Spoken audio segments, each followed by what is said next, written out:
आज हम परिवर्तन के संबंध में डिस्कस करेंगे कि परिवर्तन अपरिहार्य है, लेकिन इसका हमेशा विरोध होता है। यानी change is inevitable but always resisted. दुनिया में हमेशा, या आप अपने ही जीवन काल में देखो, तो जन्म से लेकर के आप जिस भी अभी अवस्था में हो, चेंज निरंतर हो रहा है। लेकिन किस प्रकार का चेंज जब होता है, तो हमारे अपने इनर वर्ल्ड से लेकर के आउटर वर्ल्ड हर जगह चेंज का विरोध होता है। लेकिन एक वो वक्त आता है जब धीरे धीरे चेंज को ही एक्सेप्ट कर लिया जाता है, और वो चेंज ही आपका लगता है कि परमानेंट जैसा हो गया। जैसे आप एक सिंपल एग्जांपल लो, हमारा जो बॉडी है उसमें बॉडी क्लॉक होता है, सर्केडियन रिदम जिसको बोलते हैं। सर्केडियन रिदम का मतलब ये होता है कि हमारा जो बॉडी है वो उसका अपना एक इंटरनल क्लॉक है, इंटरनल एक उसका घड़ी, इंटरनल वॉच है। जैसे फॉर एग्जाम्पल लो, आप यदि रात में डेली 10 बजे सोते हो, 10 PM पे सोते हो, तो आपकी आदत होती है 10 PM पर सोने की, उस समय आपको नींद आने लगता है। यदि मॉर्निंग में 6 AM पे आपको जागने की आदत है, तो उस समय आपकी नींद खुल जाती है। मान के चलो कि किसी दिन ऐसा हुआ 10 PM पे सोने की आदत है, आप 10 PM पे नहीं सो पाए, 12 PM पे सो, इस 12 AM हो गया, ठीक है ना, 12 AM हो गया, यानी 12 बजे रात हो गया। फिर भी आप देखोगे कि 6 बजे आपका नींद खुल जा रहा है। भले फिर लगेगा कि आपका शायद नींद जो है वो पूरा नहीं हुआ। तो ऐसा सिचुएशन होता है। तो क्या होता है कि आपका वैसा लगता है कि चेंज जो है रेसिस्ट कर रहा है। लेकिन वही, फिर मान के चलो कि 10 बजे से को छोड़ करके यदि 12 बजे फिर सोना शुरू करते हो, तो फिर वही एडजस्टमेंट हो जाता है। जो चेंज है वो दुनिया के हर पार्ट में, हर जगह होते रहता, हर विषयों में होते रहता है। चाहे वो आपका अपना जीवन हो, इतिहास हो, दर्शन हो, विज्ञान हो, राजनीति हो, अर्थशास्त्र हो, ये बार बार चीजें चेंज होते रहती है। चार्ल्स डार्विन का विकासवाद सिद्धांत आप देखते हो, तो बहुत सारी चीजों को उन्होंने बताया ना कि जो आज हम यहाँ हैं, जो जीव, जो प्राणी यहाँ आज हैं, वो हजारों लाखों सालों के निरंतर परिवर्तन के बाद ऐसा इस अवस्था में है। कहा जाता है कि चार्ल्स डार्विन, कार्ल मार्क्स और सिगमंड फ्रॉयड, ये वो लोग हैं जो आपके 19वीं सदी में, जिन्होंने दुनिया में रिवॉल्यूशन लाया, और फिर वो दुनिया सेम नहीं रही। डार्विन का विकासवाद सिद्धांत बहुत लोग एक्सेप्ट करते हैं, मेजोरिटी साइंटिफिक कम्युनिटी जो है एक्सेप्ट करते हैं। ठीक है, उसके भी और उसमें भी चेंजेस आए, क्योंकि डार्विन या कोई भी साइंटिस्ट हो, या कोई भी फिलोसफर हो, या कोई भी इकोनॉमिस्ट हो, वो उसका भी तो चेंज हो रहा है। तो हमारा टॉपिक ही तो है चेंज इनइविटेबल है। डार्विन के बाद बहुत सारे साइंस में इनोवेशन हुए, बहुत सारे डिस्कवरी हुए। लेकिन फिर भी ये माना जाता है कि चार्ल्स डार्विन, कार्ल मार्क्स और सिगमंड फ्राइड के बाद दुनिया जो है काफी वो चेंजेज हुए।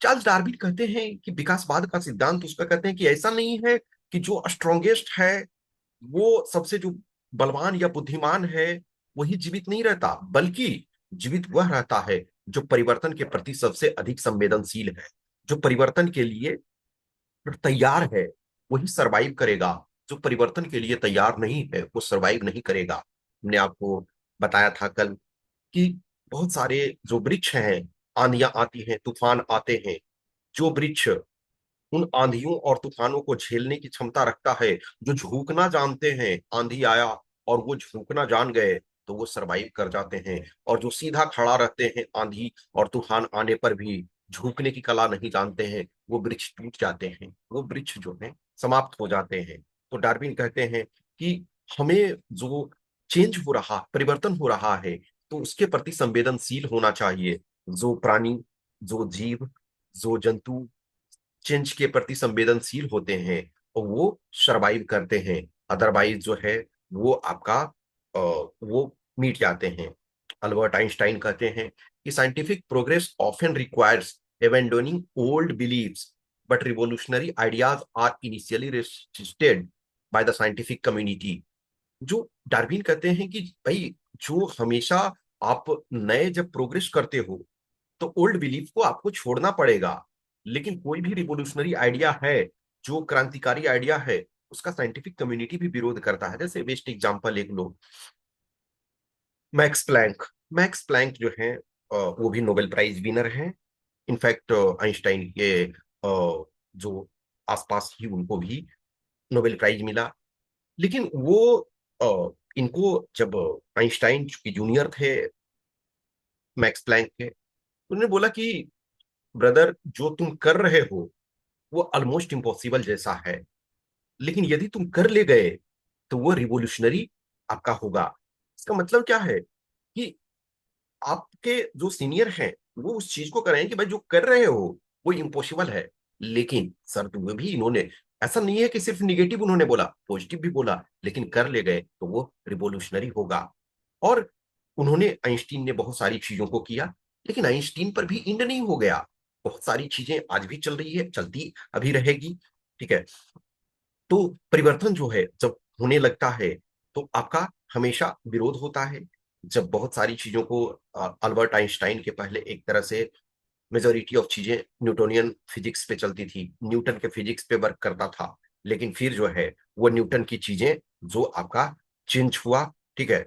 निकोलो मैकियावेली जिन्होंने फेमस बुक जो है द प्रिंस लिखा है, तो उसमें ये कहते हैं कि किसी भी नई व्यवस्था की शुरुआत करने से अधिक कठिन और सफलता के लिहाज से अनिश्चित कुछ भी नहीं है। जब कुछ भी आप व्यवस्था, नई व्यवस्था बनाते हो, नई चीजों का इजाद करते हो, नई तकनीक को अपनाते हो, तो ये एक बहुत कठिन आपका दौर होता है और अनिश्चितता से भरा होता है। पुरानी व्यवस्था से लाभान्वित होने वाले लोग जो होते हैं वो सुधार का विरोध करते हैं। जिन्हें पुरानी व्यवस्था से फायदा हो रहा है तो वो तो विरोध करेंगे ही। आपने देखा होगा, आप जानते हो कि जो ब्रूनो थे, ब्रूनो ने जब अपने विचार रखने शुरू किए, या लेटेस्ट एक गैलीलियो, तो क्या हुआ, ब्रूनो को तो जिंदा जला दिया गया, गैलीलियो को तो नहीं जलाया गया जिंदा, लेकिन उन्हें हाउस अरेस्ट के रूप में रखा, नजरबंद रखा गया। क्यों? क्योंकि उन्होंने चर्च के खिलाफ बोला था, 2000 साल से जो चीजें चलती आ रही थी उसके खिलाफ बोला था। यदि वो स्वीकार कर लिया जाता एज सच, तो चर्च की जो है वो वैधता है वो समाप्त हो जाती। लेकिन एक टाइम है हुआ उसके बाद, जब साइंटिफिक कम्युनिटी ने बार बार इस चीज पर जोर दिया, गैलीलियो को तो चुप करा दिया गया, जो ब्रूनो को तो जिंदा जला दिया गया, लेकिन बाद के साइंटिस्टों के साथ ऐसा नहीं किया गया, क्योंकि सारे लोग यही चीज को बोल रहे थे। तो जब न्यूटन आए तो न्यूटन ने कहा कि देखिए, ऐसा नहीं है कि हमने हर कुछ अपने दम पे किया।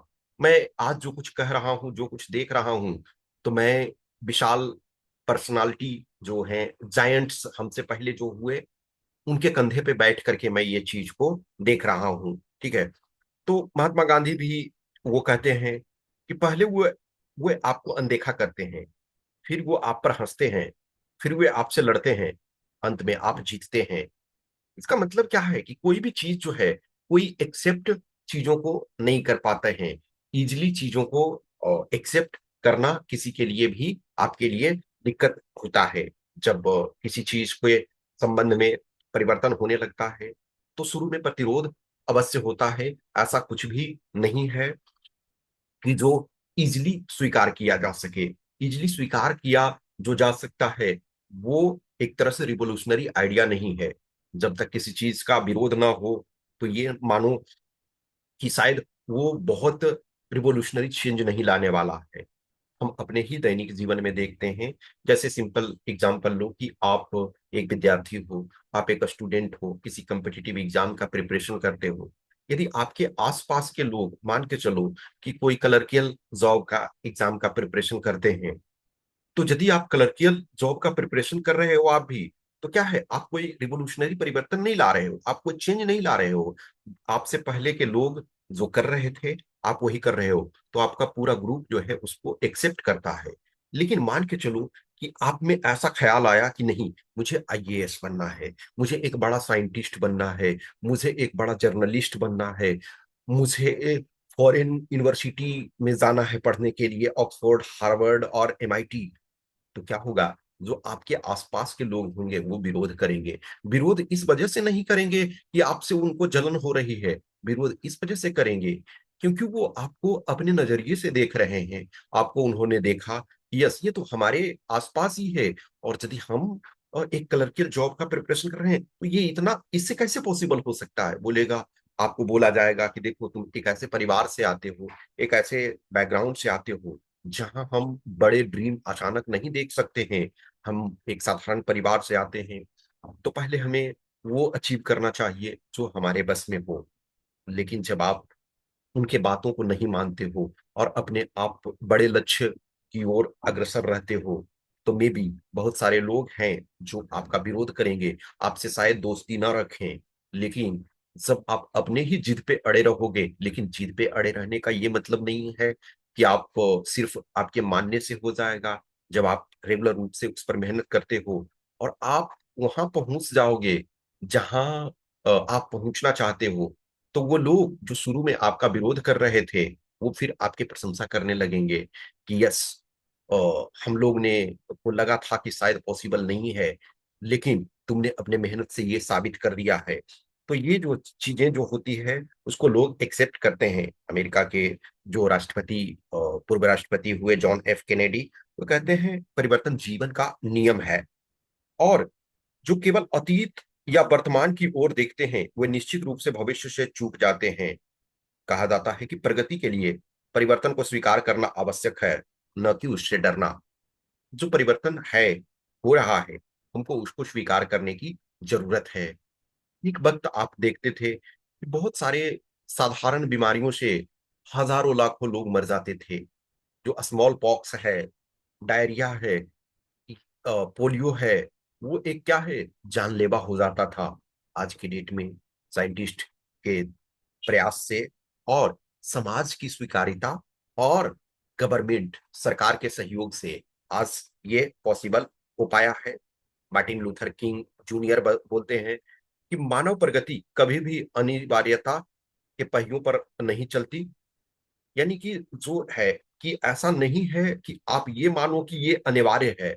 नहीं, वो चीजें जब परिवर्तित करने लगते हो तो हर चीज अनिवार्य नहीं रह जाता है। कुछ नए चीजों को आपको ऐड करना पड़ता है और कुछ पुराने चीजों को आपको छोड़ना पड़ता है। सकारात्मक परिवर्तन के लिए प्रयास की आवश्यकता होती है। बिना आप परिवर्तन के लिए प्रयास जब तक नहीं करोगे, तो आप वो परिवर्तन नहीं होगा। बहुत बार अन्यायपूर्ण व्यवस्थाएं जो होती है, वो स्वाभाविक रूप से मार्टिन लूथर किंग जूनियर के नजरों में, क्योंकि वो ब्लैक मूवमेंट को लीड कर रहे थे, जो अश्वेत थे उनके अधिकार दिलाने के लिए। लेकिन जो श्वेत थे, वो तो उन अधिकारों को देने से वंचित ये करते। पीटर ड्रकर, जो एक बहुत बड़े मैनेजमेंट के क्षेत्र में मैनेजमेंट गुरु रह चुके हैं, वो कहते हैं कि अशांति के समय में सबसे बड़ा खतरा अशांति नहीं है, बल्कि बीते कल के तर्क के साथ कार्य करना है। कभी कभी जब चैलेंजिंग मोमेंट आता है, तो ये नहीं है कि प्रॉब्लम हो रहा है, प्रॉब्लम ये होता है कि आप ये सोचते हो कि कल जो तर्क काम किया, आज वो भी करेगा। तो ऐसा आपका नहीं होता है। रे डेलियो एक मॉडर्न टाइम के फेमस ऑथर हैं। वो अर्थव्यवस्था, दुनिया के विचार के संबंध में, दुनिया के आर्थिक विकास और के संबंध में, परिवर्तन के संबंध में कहते हैं कि आर्थिक और राजनीतिक चक्रों का विकास के साथ प्रत्येक प्रमुख विश्व व्यवस्था अंततः बदल जाती है। जो राष्ट्र नई व्यवस्थाओं के अनुकूल होने में विफल रहते हैं, वे अक्सर पतन की ओर अग्रसर होते हैं। और जो राष्ट्र होने वाले परिवर्तन को स्वीकार करते हैं, वही राष्ट्र लीडर होते हैं। संयुक्त राज्य अमेरिका, जो आज अमेरिका दुनिया का सबसे पावरफुल है, तो वो इस वजह से नहीं कि वो पुराने ट्रेडिशन पे चल रहा है, वो नई इनोवेशन को स्वीकार कर रहा है, न्यू इनोवेटिव आइडियाज को अडॉप्ट कर रहा है। जब ये दुनिया में पता चला सेकेंड वर्ल्ड वॉर के टाइम कि जो एटम है उसके से इतनी एनर्जी निकल सकती है कि उसका यूज जो है हम बम के रूप में कर सकते हैं। और अमेरिका ने जो यूएसएसआर, जर्मनी और ये सब कंट्री से बहुत पहले चेंज को एक्सेप्ट किया और उसमें पॉजिटिविटी देखा, नो डाउट वो दुनिया के लिए हार्मफुल साबित हुआ। संजोग से आज ही 6 अगस्त 1945 को, यानी कि आज से 81 ईयर्स पहले, 81 साल पहले, हिरोशिमा पर बम गिराया गया, न्यूक्लियर बम, दुनिया का पहला न्यूक्लियर बम। और आज से 3 दिन बाद, यानी कि 9 अगस्त 1945 को, जो नागासाकी पर बम गिराया गया। हजारों लोग इंस्टेंटली मर गए, लेकिन फिर भी उस समय जो परिवर्तन था उसके आधार पे ये वर्क किया। तो कोई भी चीज जो है वो बिना आपका परिवर्तन के नहीं चल सकता है। हेराक्लिटस कहते हैं, no man ever steps in the same river twice. आप किसी भी नदी में दोबारा प्रवेश नहीं कर सकते हो। इनफैक्ट कहा जाए तो आप एक नदी में एक बार भी सही से प्रवेश नहीं कर पाते हो, क्योंकि नदी जो है निरंतर बहने का नाम है। जब भी आप किसी चीज को, आप एक बार नदी में पैर रखते हो, तो जहां आपने पैर रखा उस पैर रखने के क्षण में भी पानी जो है वो निरंतर बहता जा रहा है। तो ये चलो ठीक है कि आप ट्वाइस उस रिवर में नहीं, इवन यदि उसको गहरे में जाओगे तो आप एक बार भी सही तरीके से उसमें प्रवेश नहीं कर पाते हो, क्योंकि जब तक आप पूरे प्रवेश करते हो तब तक वो पानी जो है वो दूर निकल चुका होगा। स्टीफन हॉकिंस कहते हैं कि ब्रह्मांड गतिशील और निरंतर परिवर्तनशील है। वैज्ञानिक समझ को भी नई खोजों के साथ विकसित होना चाहिए। प्रगति के लिए स्वीकृत विचारों पर प्रश्न उठाना आवश्यक है। सो स्टीफन हॉकिंस हैं, उन्होंने बहुत सारे जो सिद्धांत थे, बहुत सारी जो चीजें थी उस पर प्रश्न उठाया, और वो चेंज के लिए, परिवर्तन के लिए तैयार हुए। लुईस पास्चर कहते हैं कि रोग के रोगाणु सिद्धांत को प्रारंभ में अस्वीकार कर दिया गया था, लेकिन प्रमाणों द्वारा समर्थित होने पर इसने चिकित्सा जगत में क्रांति ला दी। प्रमाण जो है नवाचार के प्रतिरोध को दूर करते हैं। किसी भी चीज में जब आप प्रमाण देते हो, सपोज करो कि चेंज होना है, तो उस चेंज के फेवर में आपको प्रमाण देना पड़ेगा। आप जब एक बार प्रमाण देते हो तो लोग जो है उसको स्वीकार करने लगते हैं। जो हमारे एपीजे अब्दुल कलाम भारत के पूर्व राष्ट्रपति हुए, उनका कहना था कि नवाचार के लिए परिवर्तन को अपनाने और दूरदृष्टि, विज्ञान और दृढ़ता के माध्यम से प्रतिरोध पर विजय पाने का साहस आवश्यक है। वो कहते हैं कि वैज्ञानिक परिवर्तन प्रगति के लिए परिवर्तन को स्वीकार करने और निरंतर सीखने की आवश्यकता है, और ये उस पर निर्भर करता है। जो सैमुअल बटलर कहते हैं कि सभी प्रगति जो है प्रत्येक जीव की अपनी जो क्षमता है उससे अधिक, उसे प्राप्त करने, यानी कि जो जीवन में हमारे पास रिसोर्सेस हैं, अवेलेबल वर्तमान में है, उससे अधिक प्राप्त करने की चाह जो है वो परिवर्तन करने के लिए विवश करती है।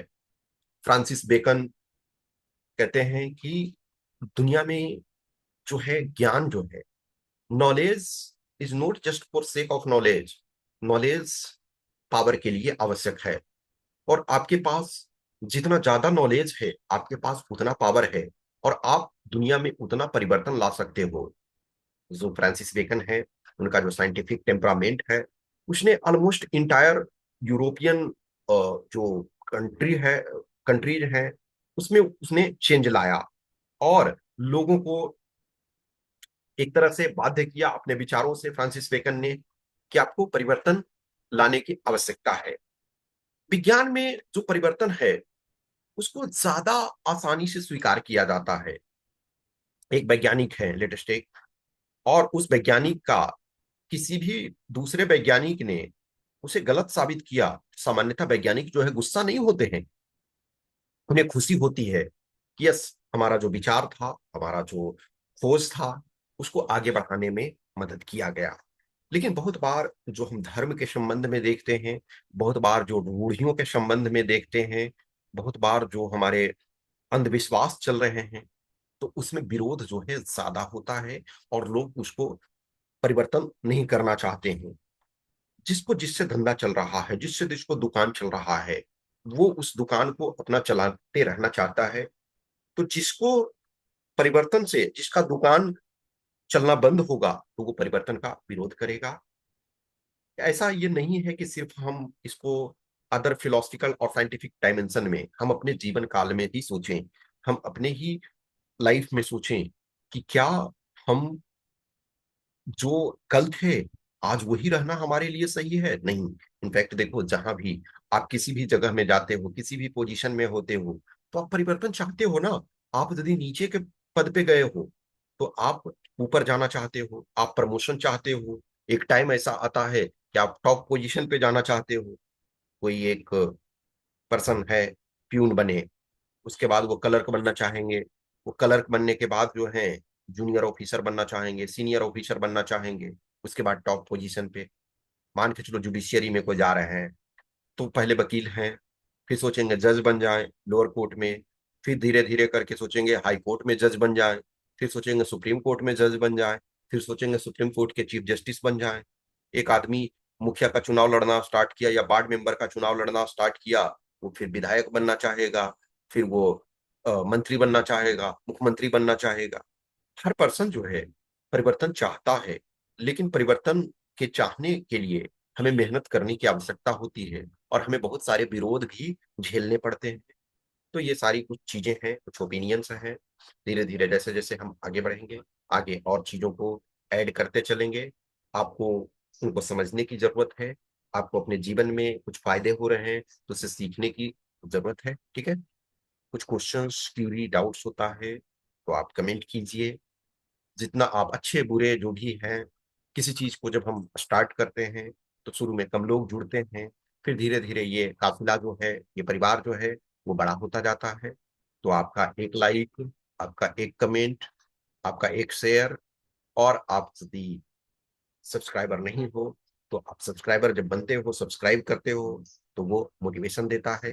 हर चीज जीरो से ही स्टार्ट होता है, हर चीज शुरू से स्टार्ट, एक से दो से स्टार्ट होता है, फिर धीरे धीरे करके आगे बढ़ता रहता है।